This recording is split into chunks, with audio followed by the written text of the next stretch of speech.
ये question RRB 2008 में पूछा हुआ क्वेश्चन है। क्वेश्चन में करनी 3 के अंदर करनी 3, करनी 3 के अंदर करनी 3, करनी 3 के अंदर करनी 3, इस प्रकार 5 बार दिया हुआ है जिसकी हमको वैल्यू निकालना है।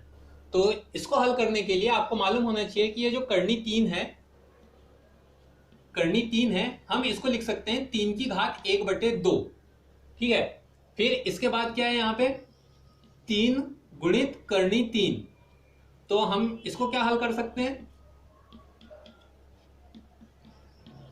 इसको हम हल कर सकते हैं 3 की घात लिख सकते हैं हम 1/2 और इस 3 को लिख सकते हैं 3 की घात 1 गुणे में 3 की घात 1। तो अब गुणा करने पे आपको यह मालूम होना चाहिए कि गुणा करने पे जो घातें हैं वो जुड़ जाती हैं। तो 3 की घात क्या हो गया 1 प्लस 1/2। तो ये क्या आएगा 3 की घात 3 एकम 2 एकम 2 प्लस 1, तो 3 की घात 3/2 आ गया। 2 एकम 2 प्लस 1 तो 3 हुआ, 3/2। तो बस हमको इसी पैटर्न को हल करना है।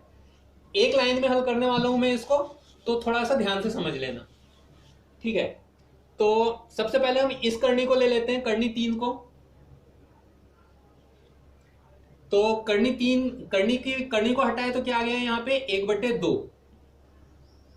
फिर इस 3 को देखे हमने गुणे में है, तो 3 की घात 1 है, यहां पे कुछ नहीं है तो यहां क्या आ गया प्लस 1। ठीक है, अब इस करनी को हटाए तो ये क्या आ जाएगा गुणे में 1/2। फिर यहां 3 को देखे तो 3 की घात कितनी है 1, तो यहां आया +1। फिर इस करनी को हटाए तो क्या आया गुणे में आया 1/2। फिर इस 3 की घात देखे हमने तो क्या है यहां पे +1 आएगा। फिर इस करनी को हटाए तो क्या आना चाहिए गुणे में 1/2। अब इस 3 को देखेंगे तो 3 की घात कितनी है 1 है, तो +1। और इस करनी को हटाए तो गुणे में क्या आ गया यहां पे 1/2। यहां पे मैं ब्रैकेट बढ़ा देता हूं, 1 2 3 4 5 6 7 ब्रैकेट आ रहे हैं। तो ये चल रहा है अपना 3 की घात में। अब इसको हल करना है तो ये क्या है 2 एकम 2 हुआ +1, तो 2 एकम 2 +1 तो 3/2 हो गया ये। फिर 3/2 में ये 3/2 हुआ, 3/2 में 1/2 का गुणा हुआ तो क्या हो गया ये 3/4 हो गया।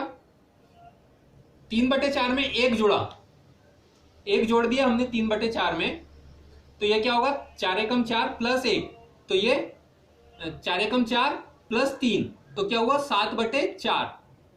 ठीक है, 7/4 में 1/2 का गुणा हुआ तो ये क्या आएगा यहाँ पे 7/8, 1/2 का गुणा होने के बाद। फिर ये कोष्टक हटा तो +1 आया,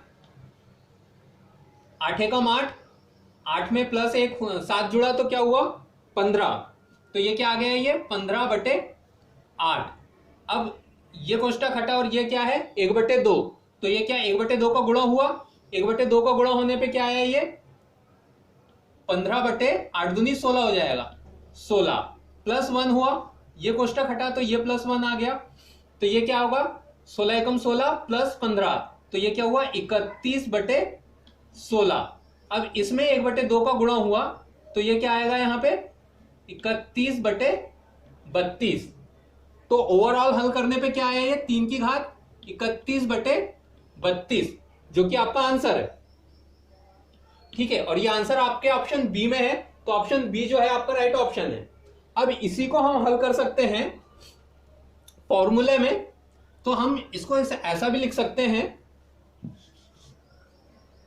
इसको हम लिख सकते हैं 3 की घात, इस पैटर्न को हम लिख सकते हैं 3 की घात में कि 3 की घात 2 की घात n-1/2 की घात n, इस फॉर्म में लिख सकते हैं।